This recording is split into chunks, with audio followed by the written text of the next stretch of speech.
Hello friends, स्वागत है आपका हमारे यूट्यूब चैनल केपी स्टडी में। दोस्तों, आज के इस लेक्चर में हम दो चर वाले रैखिक समीकरण का प्रश्नावली 3.3 कवर करेंगे। ये मेरा इस एक्सरसाइज का पार्ट सेकेंड वीडियो है, जिसमें हम क्वेश्चन नंबर 3 में शामिल सभी प्रश्नों को बारी बारी से सॉल्व करेंगे। ठीक है, अगर अभी तक आपने इसका फर्स्ट पार्ट का वीडियो नहीं देखा है तो आप उसे जरूर देखें, जिसमें हम क्वेश्चन नंबर 1 और 2 को कंप्लीट सॉल्व किए हैं। ठीक है, उसका लिंक हमने इस वीडियो के डिस्क्रिप्शन में दे रखा है, आप चाहे तो यहाँ से भी देख सकते हैं। ठीक है, देखिए आपके सामने प्रश्न संख्या 3 जो है क्या कह रहा है कि निम्न समस्याओं में रैखिक समीकरण युग्म बनाइए। ठीक है, जो आपको समस्या दिया गया है या जो आपको प्रश्न दिया गया है, सबसे पहले उसका रैखिक समीकरण युग्म बनाना है। उसके बाद उनके हल प्रतिस्थापन विधि द्वारा ज्ञात करना है। यहाँ देखिए आपको कंडीशन दे रखा है कि प्रतिस्थापन विधि से सॉल्व करना है। ठीक है, हल निकालने के 3 विधि होते हैं, तो जिसमें आपको इस प्रश्न में प्रतिस्थापन विधि से सॉल्व करना है प्रश्न को। ठीक है, तो चलिए हम बारी बारी से आपके सामने प्रश्न संख्या 3 में टोटल 6 प्रश्न हैं। इन 6 प्रश्न को इस लेक्चर में 1 बाय 1 करके हम कंप्लीट सॉल्व करेंगे। ठीक है, तो आप वीडियो को शुरू से लेकर अंत तक जरूर देखिए। चलिए आपके सामने फर्स्ट प्रश्न है आपके सामने, दो संख्याओं का अंतर 26 है और एक संख्या दूसरी की 3 गुनी है। एक संख्या दूसरी संख्या की 3 गुनी है, तो उन्हें ज्ञात कीजिए। मतलब आपसे संख्या ज्ञात करने के लिए कहा जा रहा है। ठीक है, तो सबसे पहले मान लेते हैं, माना कि दो संख्या है, तो इसमें मान लीजिए माना कि प्रथम संख्या बराबर x और दूसरी संख्या बराबर y। ठीक है, एक संख्या हमने x माना और दूसरी संख्या को हमने y मान लिया। ठीक है, जिसमें x is greater than y, x जो है y की अपेक्षा बड़ा है। ठीक है, आप y को भी मान सकते हैं। ठीक है, अब देखिए प्रश्न को ध्यान से समझिए। कह रहा है कि दो संख्याओं का जो अंतर है ना वो 26 है, प्लस 26। प्रश्नानुसार अगर हम चलें प्रश्नानुसार, तो इसमें कह रहा है कि दो संख्याओं का अंतर जो है प्लस 26 है। तो प्लस मान कब आता है? जब आप बड़ा में से छोटा को माइनस करते हैं। बड़ा मान में अगर छोटा मान माइनस होता है तभी तो पॉजिटिव मान होता है। यानी बड़ा मान है आपका x, आपने x को बड़ा माना है और y को छोटा, तो x माइनस वाई बराबर लिखेंगे 26। ये आपका समीकरण 1 हो गया। ठीक है, इसको आप समीकरण 1 मान लें। पुनः आगे देखिए क्या कह रहा है। आगे प्रश्न में कह रहा है कि एक संख्या जो है ना वो दूसरी संख्या की 3 गुनी है। एक संख्या दूसरी संख्या की 3 गुनी है, तो एक संख्या आपका x है और दूसरी संख्या y है। अब आपके मन में सवाल आता होगा कि किसको हम 3 गुना करें, x को करें या फिर y को करें। तो एक सिंपल सा एग्जाम्पल से आप समझिए। जैसे देखिए, अगर हम आपको 6 और 2 इस दोनों को बराबर करने के लिए बोले और आपका लैंग्वेज इस तरह से रहेगा कि जो 6 है ना, 6 जो है ना वो 2 का 3 गुना है। 6 2 का 3 गुना है, और इस दोनों को आपको अगर हम बराबर करने को बोले तो आप 3 से किस में गुना करिएगा, 6 में या 2 में? बताइए, 6 में गुना होगा 3 से या फिर 2 में? तो आप कहोगे कि 2 में 3 से गुना करेंगे तब ये 6 के बराबर आएगा। ठीक है, यानी यहाँ से हम क्या निष्कर्ष पे पहुंचे कि जो छोटा टर्म होता है ना, छोटा पद होता है या छोटी संख्या होती है, अगर आप उसको बड़ी संख्या के बराबर करना चाहते हैं तो उसमें आप छोटी संख्या में गुना करेंगे या फिर बड़ी संख्या में आप भाग देंगे। ठीक है, तो छोटी संख्या में हमेशा गुना होता है, याद रखिएगा। ठीक है, तो यहाँ छोटी संख्या आपका y है, तो इसमें कितना से गुना हो जाएगा? कितना गुना है? 3 गुना, तो 3 से गुना कर दीजिए। ठीक है, तब ये जाके बड़ी संख्या के बराबर हो जाएगा। यानी क्या मान निकल गया आपका? x बराबर 3y। इसको आप समीकरण 2 मान ले। ठीक है, अब आप इसको सॉल्व करने का जो आपको मेथड कहा रहा है प्रश्न में, कहा रहा है कि इसको प्रतिस्थापन विधि से सॉल्व करें। ठीक है, किस विधि से? प्रतिस्थापन विधि से। तो चलिए हम इसको प्रतिस्थापन विधि से सॉल्व करते हैं। तो प्रतिस्थापन विधि में आप जानते हैं क्या होता है, इससे पहले वाले पार्ट में हम आपको अच्छे से बताए हैं प्रतिस्थापन विधि के बारे में। ठीक है, आप उस वीडियो को जरूर देखें। प्रतिस्थापन विधि में कि 2 समीकरण रहता है, किसी एक समीकरण से किसी एक चर का मान निकाल के आप दूसरे समीकरण में रखिए। ठीक है, तो यहां से हम क्या देख रहे हैं कि समीकरण 2 से तो हमें निकल गया है x का मान कितना? 3y। तो समीकरण 2 से जो मान x का निकला है उसको आप समीकरण 1 में पुट करिए। किसमें? समीकरण 1 में। तो लिखेंगे समीकरण 1 में x का मान रखने पर, समीकरण 1 में x का मान रखने पर, और x का मान समीकरण 2 से क्या निकल के आया है? फ्रॉम इक्वेशन 2 x बराबर 3y। अब देखिए आपका समीकरण एक क्या है, समीकरण एक है x माइनस वाई बराबर 26, x माइनस वाई बराबर 26। इसमें x के स्थान पे हम कितना रखेंगे मान, आप कहोगे x के स्थान पे आप मान रखिए 3y, तो जहाँ x है वहाँ रखेंगे 3y, फिर है माइनस वाई बराबर 26। 3y में से y माइनस होगा, क्या बचेगा आपका 2y, 2y बराबर 26, तो y का मान क्या निकल के आएगा 26/2। अब देखिए कैंसिल आउट होके कितना मान देगा ये 13 या 13, यानी y का मान निकल गया आपका 13, y का मान कितना निकल के आया 13। तो इसमें आप दूसरी संख्या आपने y माना है किसको, दूसरी संख्या को, यानी इसमें एक संख्या निकल गया आपका 13। आप इस y का मान आप समीकरण 2 में या फिर समीकरण 1 में रख के x का मान निकाल लीजिए, किसी में भी रख सकते हैं आप, ठीक है। तो समीकरण 2 में रखना थोड़ा आसान रहेगा, तो लिखिए समीकरण 2 से, समीकरण 2 में y का मान पुट करने पर या y का मान रखने पर, ठीक है। तो समीकरण 2 क्या है आपका, x बराबर 3y है और इसमें y का मान आप कितना रखिएगा 13, y का मान अभी निकल के आया है 13, चूंकि y बराबर कितना निकला है 13, तो लिखेंगे 3 गुने y के स्थान पे 13 रखिए, तो 3 गुने 13 करने पे कितना आएगा 13 तिहाई 39 या 39, यानी x का मान क्या निकल के आ गया आपका 39। x आपने क्या माना है प्रथम संख्या, x आपने प्रथम संख्या माना है बराबर 39, ठीक है। तो इस प्रकार से इस प्रश्न में जो दो संख्याएं निकल के आई हैं, दो संख्याएं जो निकल के आई हैं क्या क्या है, लिखेंगे दो संख्याएं इसमें हैं, एक आपका 39 है और एक 13 है, ठीक है। यही इसका क्या होगा राइट आंसर होगा। बात आए समझ में, आप आराम से प्रश्न को पढ़िए समझिए, ठीक है। अगर आप एक बार में नहीं समझ पा रहे हैं तो वीडियो को दोबारा देखिए, ठीक है, और हमेशा लिखने का प्रयास करिए। चलिए नेक्स्ट प्रश्न देखते हैं, प्रश्न संख्या 2 की ओर बढ़ते हैं। प्रश्न है कि दो संपूरक कोणों में बड़ा कोण छोटे कोण से 18 डिग्री अधिक है, ठीक है, तो उन्हें ज्ञात कीजिए। तो सबसे पहले आपको संपूरक कोण के बारे में जानकारी होनी चाहिए। संपूरक कोण किसको कहते हैं, जिन दो कोणों का योगफल 180 डिग्री हो वो दोनों कोण एक दूसरे के संपूरक कहलाते हैं, ठीक है। जैसे एक कोण आपका अल्फा है, एक कोण थीटा है, अगर इन दोनों का सम आप 180 डिग्री निकल के आ रहा है तो ये दोनों कोण यानी अल्फा और थीटा एक दूसरे के संपूरक कोण कहलाएंगे, ठीक है।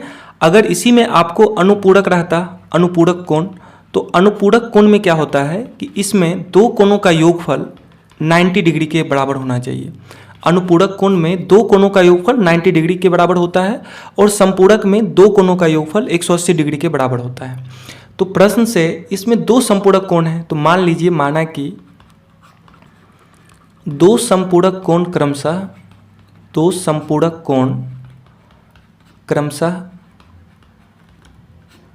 x एवं y है, x एवं y है, ठीक है। और आप संपूरक के डिफिनीशन से जानते हैं, संपूरक कोण का डिफिनीशन क्या कहता है कि जब दो कोणों का योगफल 180 डिग्री हो तो वो दोनों कोण एक दूसरे के संपूरक कहलाते हैं। तो आप यहाँ से एक इक्वेशन बना सकते हैं कि x प्लस वाई बराबर कितना होगा 180 डिग्री, क्योंकि ये संपूरक कोण है दोनों, तो लिखेंगे x प्लस वाई बराबर 180 डिग्री, ठीक है। इसको आप समीकरण 1 मान लें, किससे, तो संपूरक कोण से, संपूरक कोण से, ठीक है।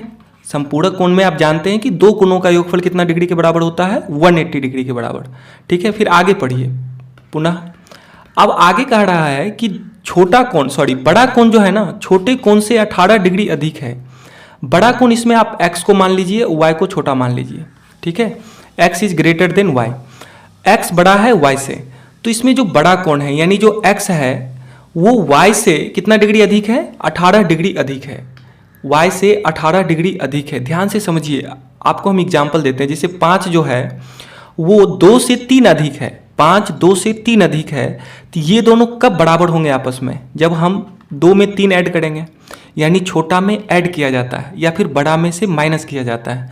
तो आप इसमें अधिक का रहा है ना, तो छोटा में आप 18 डिग्री दीजिए तब वो बड़ा के बराबर होगा, यानी y प्लस 18, ये y में 18 ऐड करने पे किसके बराबर हो जाएगा, x के बराबर हो जाएगा, ठीक है। यानी x बराबर क्या निकल के आ गया आपका y प्लस 18, x बराबर निकल के आया y प्लस 18।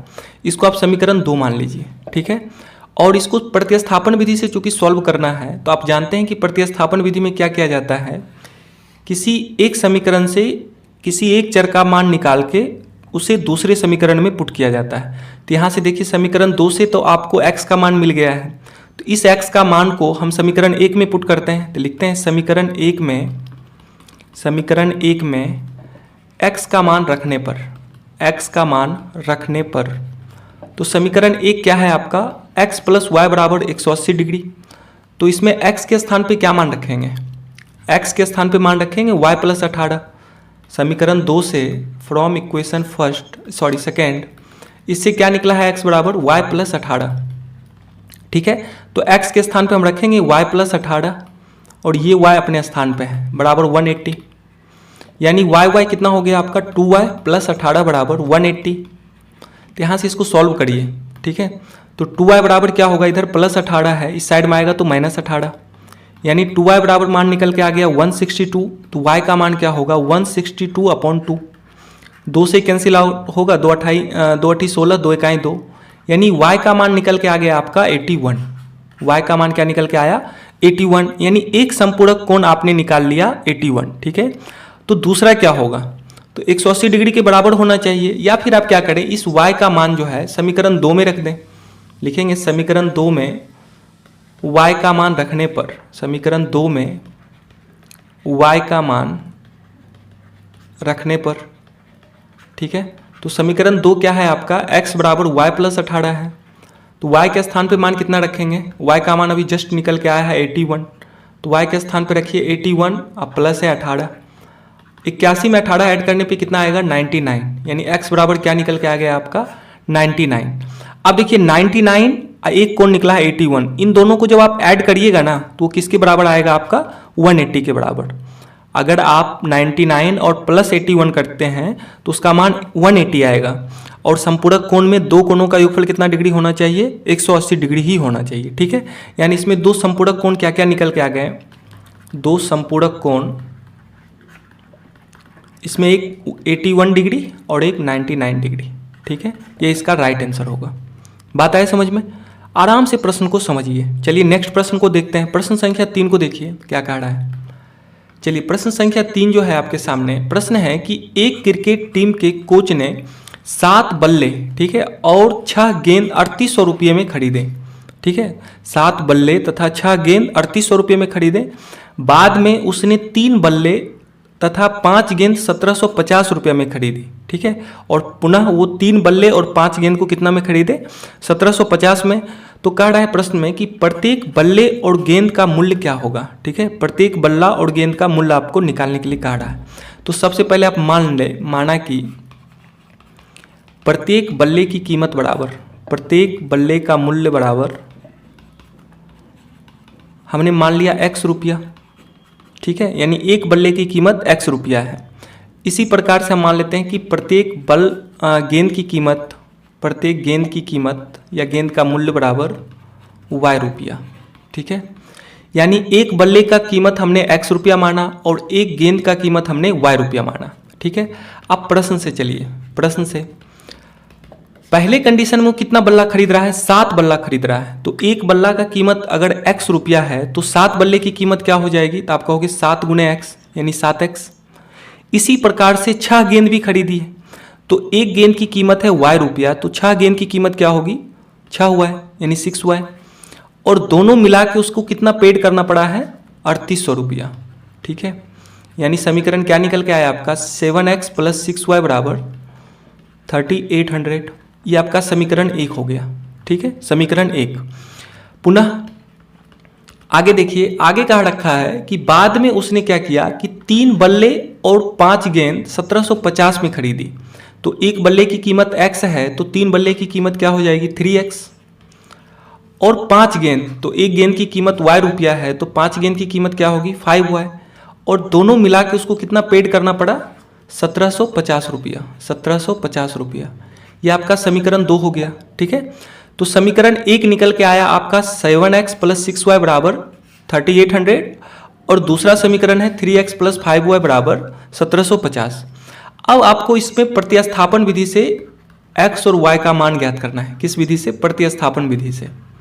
ठीक है, तो देखिए प्रतिस्थापन विधि में आप जानते हैं किसी एक समीकरण से किसी एक चर का मान निकाल के उसे दूसरे समीकरण में पुट करना होता है, ठीक है। तो चलिए हम समीकरण 1 से x या फिर y का मान निकालते हैं, किसी एक का मान निकालते हैं। तो चलिए लिखते हैं समीकरण 7x + 6y = 3800। तो इसमें x का मान मालूम कर लीजिए। तो 7x बराबर क्या होगा 3800, इधर प्लस 6y है, इस साइड आएगा तो -6y, यानी क्या मान निकल के आया यहाँ से 7x बराबर 3800 - 6y। तो x का मान हो जाएगा 3800 - 6y बटे 7, ठीक है। अगर आप चाहें तो इसको समीकरण 3 भी मान सकते हैं, समीकरण 3, ठीक है, क्योंकि जब आप y का मान निकाल लीजिएगा तो इजी रहेगा आपके लिए कि y का मान समीकरण 3 में रखने पर x का मान आराम से निकल जाएगा, ठीक है। मान लीजिए इसको समीकरण 3।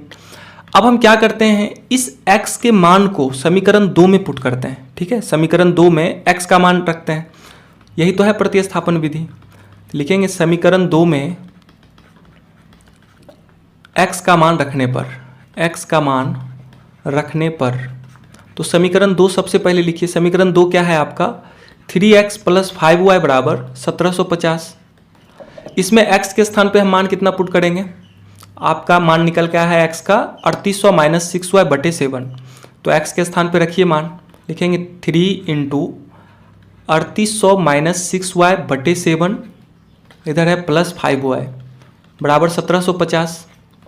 इसको सॉल्व करिए। देखिए 3 × 3800 करने पे कितना मान आएगा, 38 तिहाई कितना होता है, 8 तिहाई 24 बचा 2, 3 तिहाई 9, 9 2 11, यानी और डबल 0 है तो 11400 माइनस, अब फिर 3 को -6y से करेंगे गुना तो -18 हुआ आएगा बटे 7 प्लस इधर है 5y बराबर 1750।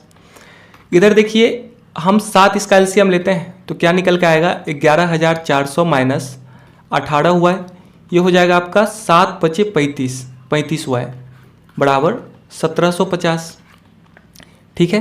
तो देखिए यहाँ से क्या मान निकल के आएगा आपका 11400 माइनस 18 हुआ है प्लस 35y करने पे मान कितना आएगा +17 हुआ है, ठीक है, क्योंकि +35 में -18 करोगे तो +17 आएगा बराबर, इधर 7 भाग में है, इस साइड आएगा तो गुना होगा, यानी लिखेंगे 1750 × 7, ठीक है। चलिए आगे इसको सॉल्व करते हैं। तो आगे लिखेंगे 11400 + 17 हुआ है बराबर, इधर क्या था आपका 1750 × 7, 1750 × 7, ठीक है। तो इसको सॉल्व करिए, लिखेंगे 11400 + 17 हुआ है बराबर 1750 में 7 से गुना करिए, 7 × 5 = 35 बचा 3, 17 × 7 = 119, 3 122, एक 0 है तो 0, यानी 12250 निकल के आया। तो इधर से लिखेंगे 17 हुआ है बराबर 12250, इधर प्लस 11400 है, इस साइड में आएगा तो -11400 होगा, यानी 17 हुआ है बराबर क्या निकल के आ गया आपका 850। तो y का मान क्या होगा 850, इधर 17 गुना में है, इस साइड आएगा तो भाग होगा, 850 बटे 17 गुना, इसका कैंसिल आउट करके मान दीजिए तो 17 का ही 17, 17 × 5 = 85, 0, यानी y का मान क्या निकल के आ गया आपका 50।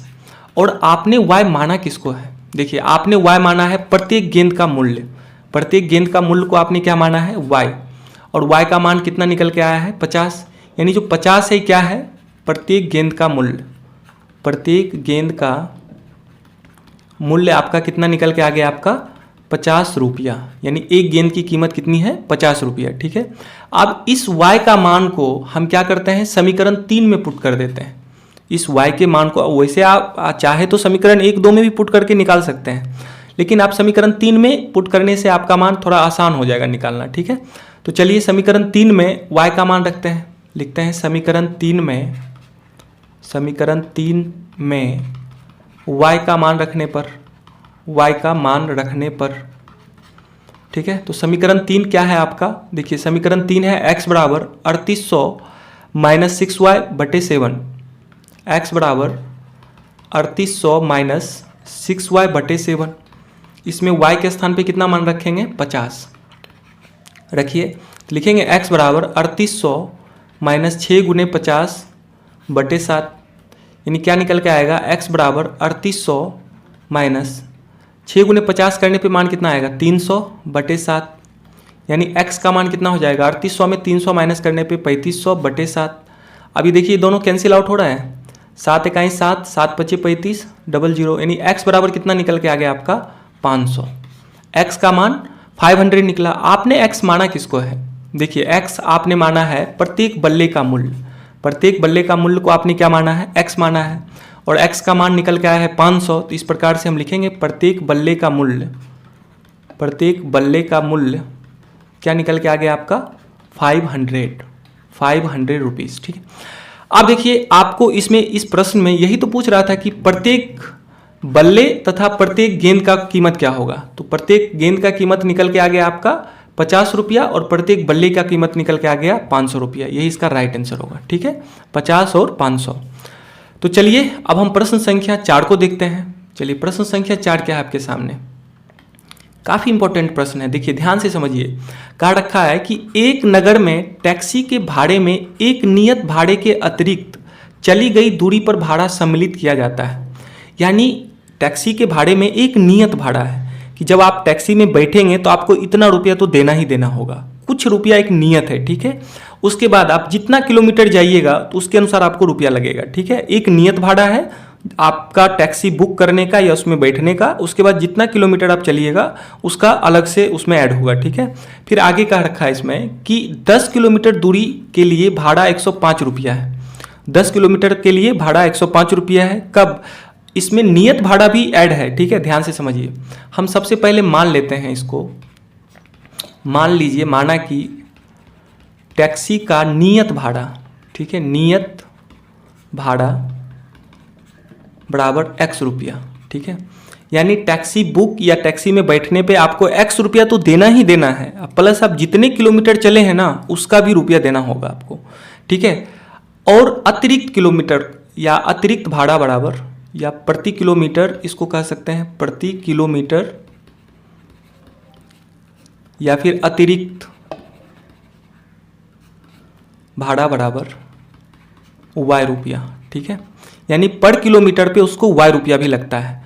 तो अगर हम इस प्रश्न से देखें, प्रश्नानुसार चलें, प्रश्नानुसार, तो प्रश्न में क्या कह रखा है? प्रश्न में कह रहा है कि 10 किलोमीटर के लिए भाड़ा कितना रुपया लगा? 105 रुपया। तो 10 किलोमीटर, हर एक किलोमीटर पे y रुपया लग रहा है, तो 10 किलोमीटर पर कितना लगा होगा? 10y, प्लस इसमें नियत भाड़ा फिक्स है। ठीक है, नियत भाड़ा आपको x रुपया तो देना ही देना है, यानी x देना है अब प्लस 10y देना है। तो दिया है कितना? 105 रुपया। यहाँ से एक समीकरण निकल के आया x प्लस 10y बराबर 105। इसको समीकरण 1 मानेंगे। एक बार ध्यान से फिर से समझिए, आपको इसमें नियत भाड़ा देना है, तो नियत भाड़ा हमने x दिया, और फिर 10 किलोमीटर के लिए 105 रुपये दिए हैं। तो 10 किलोमीटर पर किलोमीटर पे आपको कितना लग रहा है? y रुपया। तो 10 किलोमीटर पे कितना लगेगा?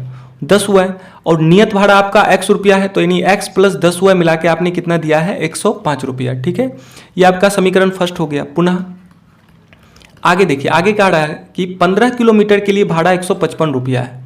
15 किलोमीटर के लिए 155, तो इसमें पहले नियत भाड़ा देगा यानी x, और फिर पर किलोमीटर के हिसाब से वो भाड़ा चुकाएगा। ठीक है, तो 1 किलोमीटर का भाड़ा है y रुपया, तो 15 किलोमीटर का कितना होगा? 15 हुआ है, और दोनों को ऐड करने पे वो कितना दे रहा है? 155 रुपया। इसको आप समीकरण 2 मान लीजिए। ठीक है, यानी x प्लस 15 हुआ है बराबर क्या निकल के आ गया आपका? 155। ठीक है, अब इसको प्रतिस्थापन विधि से हमको सॉल्व करना है। किस विधि से? प्रतिस्थापन विधि से, प्रतिस्थापन विधि से। ठीक है, प्रतिस्थापन विधि से x और y का मान निकालिए। कहा रखा है इसमें कि नियत भाड़ा तथा प्रति किलोमीटर भाड़ा क्या है। तो पहले हम नियत भाड़ा और प्रति किलोमीटर का भाड़ा ज्ञात करते हैं। फिर कह रहा है कि एक व्यक्ति 25 किलोमीटर यात्रा करने के लिए कितना भाड़ा देगा वो। ठीक है, 25 किलोमीटर की यात्रा कर रहा है तो कितना भाड़ा देगा। चलिए बाद में हम इसको सॉल्व करेंगे, पहले हम x और y का मान निकालते हैं। एक नियत भाड़ा और अतिरिक्त किलोमीटर चली गई दूरी का भाड़ा क्या है। ठीक है, चलिए सबसे पहले हम प्रतिस्थापन विधि में जानते हैं कि किसी एक समीकरण से x या y का मान निकाल लीजिए। तो समीकरण 1 से हम क्या करते हैं? x का मान निकालते हैं। तो समीकरण 1 क्या है आपका? x प्लस 10y बराबर 105। तो यहाँ से देखिए x का मान क्या निकल के आएगा? 105 माइनस 10y। ठीक है, x का मान निकल गया 105 माइनस 10y। ठीक है, अब इस मान को आप क्या करें? समीकरण 2 में पुट कर दें। लिखेंगे समीकरण 2 में x का मान रखने पर, ठीक है, तो समीकरण 2 क्या है आपका? x प्लस 15y बराबर 155। तो इसमें x के स्थान पे रखिए मान जो आप समीकरण 1 से निकाले हैं। समीकरण 1 से निकला है 105 माइनस 10y, x के स्थान पे रखिए 105 माइनस 10y प्लस 15y बराबर 155। साइड में लिख लीजिए समीकरण 1 से, ठीक है। ये जो x का मान निकला है समीकरण 1 से आया है, ठीक है। अब इसको सॉल्व करिए, लिखेंगे 105 माइनस 10y प्लस 15y बराबर 155। ये क्या हो जाएगा 105 माइनस 10y प्लस 15y करने पे प्लस 5y बराबर 155। तो यहाँ से हम क्या देख रहे हैं 5y बराबर क्या मान निकल के आएगा, 5y बराबर 155 माइनस 105। तो 5y बराबर हो जाएगा आपका 155 में 105 माइनस करने पे मान कितना निकल के आएगा 50, ठीक है। तो y का मान क्या हो जाएगा 50/5, ठीक है। चलिए कैंसिल आउट करिए इसको, 5 से 10 बार में कटेगा यानी y बराबर 10 निकल के आया। तो आपने y किसको माना है, तो आप कहोगे y जो है ना प्रति किलोमीटर भाड़ा है। y क्या है, प्रति किलोमीटर भाड़ा है या अतिरिक्त भाड़ा है, ठीक है। यानी अतिरिक्त भाड़ा क्या निकल के आ गया आपका, अतिरिक्त भाड़ा 10 रुपया, ठीक है। अब आप क्या करिए कि इस y का मान आप समीकरण 2 या 1 में पुट करके x का मान निकाल लीजिए, ठीक है। तो हम लिखते हैं समीकरण 2 में y का मान रखने पर, y का मान रखने पर देखिए आपका समीकरण 2 क्या है, समीकरण 2 है आपके सामने x प्लस 15y बराबर 155, x प्लस 15y बराबर 155 है। तो y के स्थान पे मान कितना रखेंगे 10, y बराबर आपका कितना निकल के आया है 10 निकल के आया है। तो y के स्थान पे 10 रखिए बराबर लिखेंगे 155, यानी क्या हो जाएगा x प्लस 15 गुने 10 करने पे 150 बराबर 155। तो x बराबर क्या यहाँ से मान निकलेगा 155 माइनस 150, यानी x का मान हो गया यहाँ से 5। 155 में से 50 माइनस करने पे x का मान कितना निकल के आएगा 5। और आपने x माना है किसको, देखिए आपने x किसे माना है, तो टैक्सी का नियत भाड़ा आपने क्या माना है x रुपया, यानी जो नियत भाड़ा निकल के आया है, नियत भाड़ा कितना निकल के आया है 5 रुपया। मतलब उस टैक्सी में बैठने पे आपको 5 रुपया तो देना ही देना है, और साथ ही साथ आप जितने किलोमीटर चलिएगा उसमें आपको पर किलोमीटर 10 रुपया के हिसाब से आपको भाड़ा तय करना पड़ेगा, ठीक है। चलिए इसमें और भी आगे प्रश्न का रखा था कि एक व्यक्ति है जो 25 किलोमीटर यात्रा करता है तो उसे कितना भाड़ा देना होगा। चलिए आप इस चीज़ को समझिए, एक व्यक्ति है जो 25 किलोमीटर चलता है तो 25 किलोमीटर के लिए भाड़ा क्या होगा। तो आप कहोगे कि एक नियत भाड़ा तो देना ही देना होगा, मतलब x तो उसको देना ही देना है, अब प्लस जितना किलोमीटर जा रहा है उस हिसाब से उसको 10 रुपये पे करना पड़ेगा, 10 रुपये पर किलोमीटर के हिसाब से उसको पे करना पड़ेगा। तो 25 किलोमीटर जा रहा है यानी उसको 25y देना पड़ेगा, आपका अतिरिक्त भाड़ा y रुपया है यानी 25y देना पड़ेगा। यानी 25 किलोमीटर चलने के लिए उसको कितना भाड़ा देना पड़ेगा x प्लस 25y, यानी नियत भाड़ा प्लस 25 किलोमीटर का भाड़ा, ठीक है।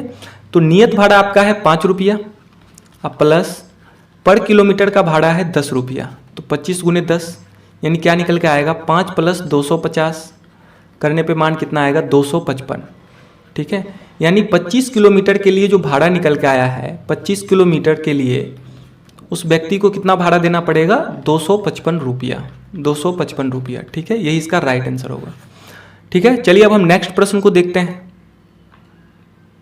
चलिए प्रश्न संख्या 5 है आपके सामने, यदि किसी भिन्न के अंश और हर दोनों में 2 जोड़ दिया जाए, क्या जोड़ दिया जाए 2 जोड़ दिया जाए तो वह 9/11 हो जाता है। वह कहने का मतलब भिन्न जो है 9/11 के बराबर हो जाता है।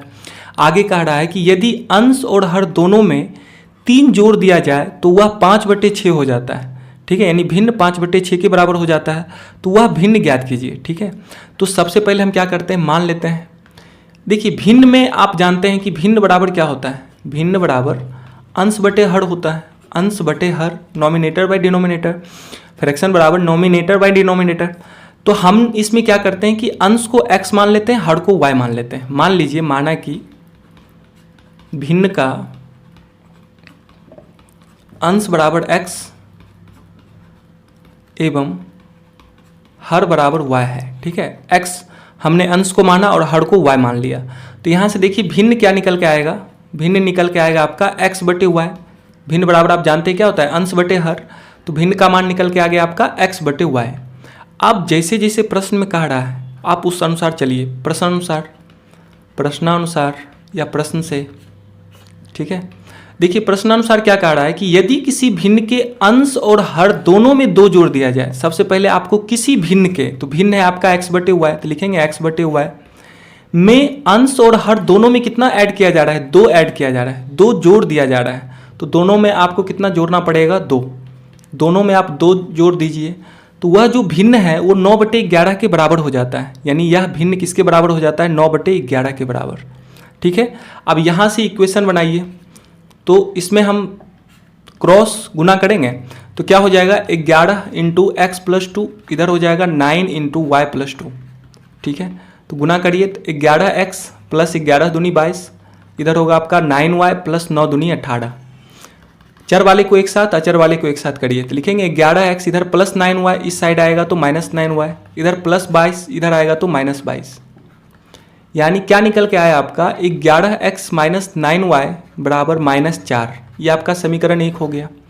ठीक है, समीकरण 1 बन के आया 11x माइनस 9y बराबर माइनस 4। ठीक है, आगे देखिए, आगे प्रश्न में कह रहा है, ये तो आपका समीकरण 1 निकल के आया।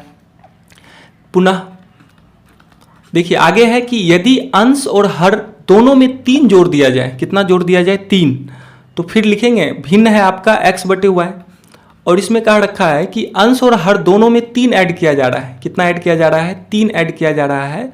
तब जो यह भिन्न है वो कितना बन जाता है, 5/6 हो जाता है, 5/6 हो जाता है। ठीक है, तो इसमें फिर आप क्रॉस गुना करिए तो क्या होगा, 6 इंटू एक्स प्लस 3, इधर होगा 5 इंटू वाई प्लस 3।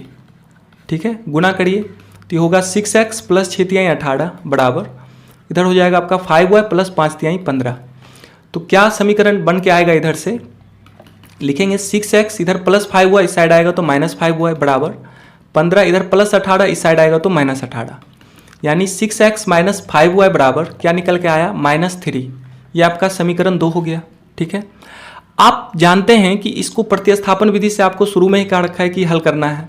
तो प्रतिस्थापन विधि में किसी एक समीकरण से x या y का मान ज्ञात कर लीजिए। तो चलिए हम समीकरण 2 से ही x का मान निकालते हैं। इसमें समीकरण 2 से, तो 2 है आपका 6x माइनस 5y बराबर -3। तो यहाँ से लिखेंगे 6x बराबर, इधर -5y, इस साइड आएगा तो प्लस 5y होगा। अब -3 है अपने स्थान पे, तो x का मान क्या निकल के आएगा, 5y माइनस 3, इधर गुने 6 है, इधर आएगा तो बटे 6 होगा। यानी x बराबर क्या मान निकल के आ गया, 5y माइनस 3/6। अगर आप चाहें तो इसे समीकरण 3 मान सकते हैं। ठीक है, समीकरण 3। अब ये जो x का मान निकल के आया है इसे आप समीकरण 1 में पुट करें। ठीक है, चूंकि आपने समीकरण 2 से x का मान निकाला है तो इसे आप समीकरण 1 में रखें। ठीक है, समीकरण 2 में मत रखिएगा, समीकरण किस में रखना पड़ेगा, 1 में। 2 से निकाले हैं तो 1 में, अगर 1 से निकालते तो 2 में रखते हैं। तो चलिए समीकरण 1 में x का मान रखते हैं। समीकरण 1 में x का मान रखने पर तो देखिए समीकरण 1 आपका क्या है, समीकरण 1 है आपका 11x माइनस 9y बराबर -4। 11x माइनस 9y बराबर -4 है, ये आपका समीकरण 1 है। और इसमें हम क्या देख रहे हैं कि जो x का मान निकल के आया है कितना है, 5y माइनस 3/6। x बराबर 5y माइनस 3/6 है। इस मान को आपको इस समीकरण में रखना पड़ेगा, 11x माइनस 9y बराबर -4 में। चलिए मान रखते हैं, तो 11x के स्थान पे क्या रखेंगे, 5y माइनस 3/6, इधर -9y बराबर -4 होगा। गुना करिए तो 11×5 = 55, 55y माइनस 11 गुने -3 करेंगे तो -33/6, अब -9y बराबर -4, तो क्या होगा 55y -33। इसका एलसीएम ले लीजिए, पूरे एलसीएम 6 बनेगा। तो ये यहाँ पे 6 का ही 6, 1 से गुना करने पे क्या होगा, 55y -33, माइनस इधर 1 है तो 1 के 6 बार में 6 होता है, तो ऊपर 6 से गुना करेंगे, 9 × 6 = 54, 54y बराबर -4। अब देखिए 55y में 54y माइनस करिएगा तो क्या बचेगा, सिर्फ y, इधर -33 है बराबर -4, इधर बटे 6 है, इस साइड आएगा तो गुना 6 होगा। यानी लिखेंगे y -33 बराबर -4 गुने 6 करने पे -24। यानी y का मान क्या होगा, इधर -33 है, इस साइड आएगा तो +33, इधर -24 अपने स्थान पे है। तो y का मान क्या निकल के आएगा, 33 में से 24 माइनस करने पे मान क्या आएगा, 9। ठीक है, y का मान क्या निकल के आ गया आपका 9। और y आपने माना है किसको, तो y हमने हर को माना है, y हमने किसको माना है, हर को, यानी हर का मान इसमें क्या निकल के आ गया, किसी भिन्न में अंश और हर होता है तो हर का मान 9 निकल गया। अब इस y के मान को आप क्या करें, समीकरण 3 में पुट कर दें, ठीक है। समीकरण 3 में y का मान रखने पर लिखेंगे, y का मान रखने पर तो आपका समीकरण 3 क्या है, समीकरण 3 है x बराबर, देख लीजिए समीकरण 3 है आपका x बराबर 5y माइनस 3/6। वैसे अगर आप चाहे तो समीकरण 1, 2 में भी y का मान रख के x का मान निकाल सकते हैं, ठीक है, लेकिन समीकरण 3 में थोड़ा सा आसान हो जाएगा। समीकरण 3 है आपका 5y माइनस 3/6, तो y के स्थान पे मान कितना रखना होगा, 9, तो y के स्थान पे 9 रखिए, तो लिखेंगे 5 इंटू 9 माइनस 3/6 क्या होगा, 9 × 5 = 45 माइनस 3/6, 45 में से 3 माइनस करने पे 42 मान आएगा, यानी 42/6। अब जो कैंसिल आउट होने वाला है उसको कैंसिल आउट करिए, 6 × 7 = 42, यानी x का मान क्या निकल के आ गया आपका, 7, ठीक है। और x है क्या आपका, आपने x किसको माना है, तो x आपने अंश को माना है, ठीक है, भिन्न के अंश को आपने x माना है, तो x का मान यहाँ से क्या निकल के आ गया, 7, तो अंश यानी 7 निकल के आया। इसका हर हो गया आपका 9 और अंश 7, हर है आपका 9 और अंश है 7, तो भिन्न क्या हो जाएगा, भिन्न बराबर क्या होता है, अंश बटे हर, तो अंश के स्थान पे रखेंगे 7 बटे हर के स्थान पे 9, यानी भिन्न निकल के आ गया आपका 7/9, ठीक है, भिन्न क्या निकल के आया, 7/9, यही इसका राइट आंसर होगा, ठीक है। चलिए आज के इस लेक्चर का अब हम लास्ट प्रश्न देखते हैं और ये इस एक्सरसाइज का भी लास्ट प्रश्न होगा। प्रश्न संख्या 6 है आपके सामने कि 5 वर्ष बाद जैकब की आयु उसके पुत्र की आयु से 3 गुनी हो जाएगी, कब, 5 वर्ष बाद, ठीक है। आगे कह रहा है कि 5 वर्ष पूर्व जैकब की आयु उसके पुत्र की आयु की 7 गुनी थी, कितनी गुनी थी, 7 गुनी थी, तो उनकी वर्तमान आयु ज्ञात कीजिए, ठीक है, यानी जैकब और उसके पुत्र की वर्तमान आयु आपसे को पूछा गया है प्रश्न में, ठीक है, निकालना है। तो सबसे पहले हम मान लेते हैं, माना कि जैकब की वर्तमान आयु बराबर x वर्ष, जैकब की वर्तमान आयु बराबर x वर्ष, ठीक है, और उसके पुत्र की वर्तमान आयु, पुत्र की वर्तमान आयु हम मान लेते हैं y वर्ष, ठीक है, जैकब x वर्ष का भी है और उसका पुत्र अभी y वर्ष का है। अब प्रश्नानुसार, ठीक है, प्रश्न से चलिए, प्रश्न में कह रहा है कि 5 वर्ष बाद, ठीक है, 5 वर्ष बाद, कब, 5 वर्ष बाद का कहानी है, ठीक है, यानी फ्यूचर का कहानी है, तो 5 वर्ष बाद क्या होगा, अगर मान लीजिए अभी जैकब 25 वर्ष का है तो 5 वर्ष बाद इसकी आयु क्या होगी, तो आप कहोगे 25 + 5 होगी, यानी 30 वर्ष का होगा जैकब। तो 5 वर्ष का बाद का आयु निकालने के लिए आप वर्तमान में 5 वर्ष ऐड करते हैं, पर वर्तमान आयु में 5 वर्ष ऐड करेंगे, तो अभी अगर जैकब x वर्ष का है तो 5 वर्ष बाद क्या होगा, x + 5 का होगा, ठीक है। इसी प्रकार से अगर अभी उसका पुत्र y वर्ष का है तो 5 वर्ष के बाद इसका पुत्र का आयु क्या होगा, y + 5 वर्ष, ठीक है। और प्रश्न में कह रहा है कि 5 वर्ष बाद जैकब की आयु उसके पुत्र की आयु से 3 गुनी हो जाएगी, पुत्र की आयु से 3 गुनी हो जाएगी। तो यहाँ से एक चीज़ समझे कि ये बाप है और ये बेटा है, तो बाप बड़ा होगा बेटा से, ठीक है, तो बाप जब बड़ा होगा और बेटा छोटा होगा तो बेटा को बाप के बराबर करने के लिए बेटा में 3 से गुना करना पड़ेगा, 3 गुनी हो जाएगी, तो 3 से गुना करेंगे। हम आपको इससे पहले वाले प्रश्न में बताए हैं, ठीक है, फर्स्ट प्रश्न में ही बताए हैं कि जो छोटा रहता है ना उसमें गुना किया जाता है, ठीक है, बड़ा में गुना नहीं होता है, बड़ा में आप भाग कर सकते हैं, बड़ा में गुना नहीं, छोटा में गुना होता है, ठीक है। तो छोटा है आपका उसका पुत्र, तो चलिए पुत्र में हम 3 से गुना कर देते हैं, ये बराबर हो जाएगा, ठीक है, किसके, बाप के। जब उसके पुत्र में हम 3 से गुना करेंगे तब वो अपने बाप के बराबर हो जाएगा, ठीक है। तो चलिए x + 5 बराबर क्या निकल के आएगा, 3y + 5 × 15, इधर देखेंगे x + 3y है, इधर आएगा तो -3y बराबर क्या होगा, 15 - 5, यानी x - 3y बराबर क्या निकल के आ गया आपका, 15 में से 5 माइनस करने पे 10 आएगा, ये समीकरण 1 हो गया आपका, ठीक है। पुनः आगे देखिए, अब कह रहा है 5 वर्ष पूर्व, 5 वर्ष पहले, ठीक है, यानी 5 वर्ष पूर्व, अगर हम 5 वर्ष पूर्व की बात करें, पहले की बात करें, तो अभी जैकब x वर्ष का है तो 5 वर्ष पहले इसका आयु क्या रहा होगा, x - 5। अगर अभी जैकब 25 वर्ष का है तो 5 वर्ष पहले उसकी आयु क्या रही होगी, तो आप कहोगे 25 - 5 यानी 20 वर्ष का, यानी वर्तमान में से माइनस हो जाएगा। और इसी प्रकार से इसका पुत्र 5 वर्ष पहले की आयु क्या रखा होगा इसका पुत्र का, y माइनस 5 वर्ष। ठीक है, प्रश्न में कहा रखा है कि 5 वर्ष पूर्व जैकब की आयु उसके पुत्र की आयु की 7 गुनी हो जाएगी। कितनी गुनी हो जाएगी? 7 गुनी। पुत्र की आयु की 7 गुनी हो जाएगी, किसकी आयु? जैकब की आयु। ठीक है, तो यानी क्या निकल के आएगा, x माइनस 5 बराबर y गुने 7 करने पे 7y माइनस 7 पचे 35। ठीक है, यानी लिखेंगे x माइनस 7y बराबर माइनस 35 प्लस 5, यानी x माइनस 7y बराबर क्या निकल के आ गया आपका, माइनस 30। इसको आप समीकरण 2 मान लें। ठीक है, अब आप समीकरण 2 या 1 से किसी एक चर का मान निकाल के उसे दूसरे समीकरण में रख दें, तो हम समीकरण 2 से x का मान निकालते हैं। ठीक है, चलिए लिखेंगे समीकरण 2 से। समीकरण 2 है आपका x माइनस 7y बराबर माइनस 30। चूंकि ये प्रतिस्थापन विधि है, ठीक है, तो प्रतिस्थापन विधि में किसी एक समीकरण से किसी एक चर का मान निकाल के दूसरे समीकरण में रखना होता है। तो चलिए समीकरण 2 से हम x का मान निकालते हैं। तो x बराबर क्या निकल के आएगा, इधर माइनस 7y है, इधर आएगा तो प्लस 7y, इधर माइनस 30 है, यानी x का मान क्या निकल गया आपका, 7y माइनस 30। इसको आप समीकरण 3 मान ले चाहे तो। ठीक है, x बराबर 7y माइनस 30, ये आपका समीकरण 3 हो गया।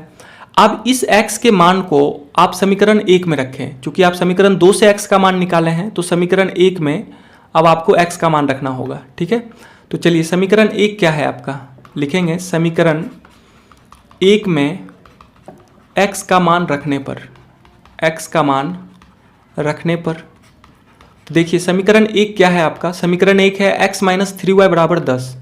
समीकरण 1 है x माइनस 3y बराबर 10। ठीक है, चलिए इसमें हम मान रखते हैं। x का मान कितना निकल के आया है, 7y माइनस 30। ठीक है, x का मान निकल के आया है 7y माइनस 30, यानी इसमें मान रखेंगे x का 7y माइनस 30। ये समीकरण 2 से मान निकल के आया था, समीकरण 2 से। ठीक है, तो x के स्थान पर रखिए 7y माइनस 30 और ये माइनस 3y अपने स्थान पे है। ठीक है, माइनस 3y बराबर 10। 7y में से 3y माइनस करने पे कितना मान आएगा, 4y, इधर माइनस 30 बराबर 10, तो 4y बराबर क्या हो जाएगा, 10 माइनस 30 है, इस साइड आएगा तो प्लस 30, यानी 4y बराबर 40। तो y का मान क्या निकल के आएगा, 40/4।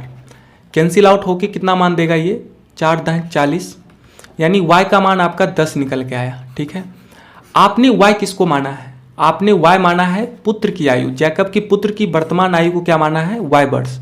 यानी हम लिख सकते हैं y की जगह पे कि जैकब के पुत्र के लिख लीजिए। ठीक है, जैकब की नहीं, जैकब के पुत्र की वर्तमान आयु